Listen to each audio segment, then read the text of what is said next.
दुनिया के सबसे अमीर राजाओं में से एक हैदराबाद के निजामों ने 20वीं सदी की शुरुआत में तुर्क खिलाफत के साथ एक ऐतिहासिक वैवाहिक गठबंधन बनाया। इस रिश्ते ने न केवल प्रतिष्ठा और राजनीतिक प्रतीकवाद दिया, बल्कि भारत और तुर्की के बीच सांस्कृतिक आदान प्रदान और संपत्ति के रिश्ते भी जो पीढ़ियों तक गूंजते रहे।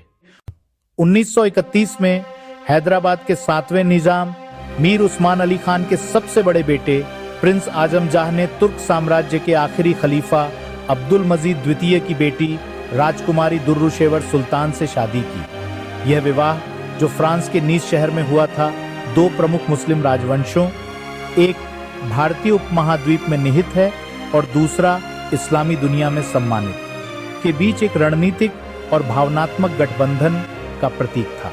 राजकुमारी दुर्रुशेवर हैदराबाद आ गईं, जहां वे जल्द ही कृपा, आधुनिकता और दान का प्रतीक बन गई। कई भाषाओं में धारा प्रवाह और यूरोप में शिक्षित, उन्होंने रियासत में महिलाओं के कल्याण और शिक्षा की पहल को बदल डाला। हैदराबाद में रहते हुए राजकुमारी दुर्रुशेवर और उनके परिवार ने तुर्की के साथ गहरे भावनात्मक और कानूनी संबंध बनाए रखे। बताया जाता है कि उन्होंने और उनके वंशजों ने इस्तांबुल और तुर्की के अन्य शहरों में संपत्तियां अपने पास रखीं, जो उन्हें तुर्क वंश से विरासत में मिली थीं। इनमें से कुछ दहेज या पारिवारिक संपत्ति के रूप में हासिल की गई थी, जबकि अन्य को निजी ट्रस्ट के तहत बहाल या रखा गया था। 1924 में खिलाफत के उन्मूलन के बाद अधिकांश तुर्क शाही लोग निर्वासन में चले गए, लेकिन उनकी बची हुई संपत्तियां, खासकर इस्तांबुल में, कानूनी और राजनीतिक विवाद का विषय बन गई। राजकुमारी दुर्रुशेवर जैसे वंशजों ने भारत में रहते हुए भी इस विरासत के कुछ हिस्सों को संरक्षित और प्रबंधित करने में महत्वपूर्ण भूमिका निभाई। जड़ों की ओर वापसी।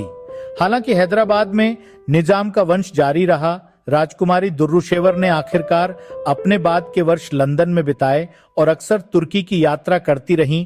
तुर्क वंशजों और तुर्की सांस्कृतिक मंडलियों के साथ अपने संबंध बनाए रखी।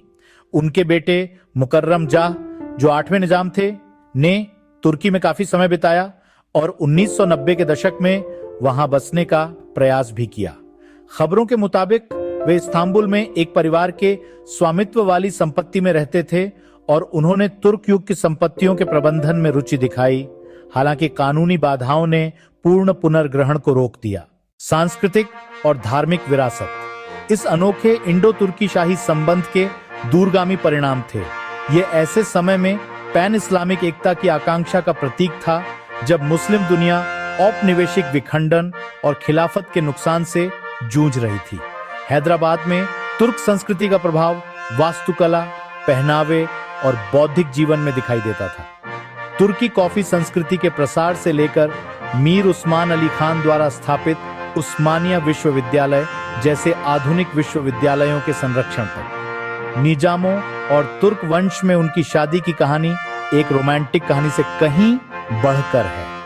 ये एक ऐसा चश्मा है जिसके माध्यम से 20वीं सदी की मुस्लिम दुनिया में भू राजनीति, पहचान और विरासत के बदलते ज्वार को देखा जा सकता है। उनका मिलन एकता, गरिमा और पुनरुत्थान की लालसा को दर्शाता है।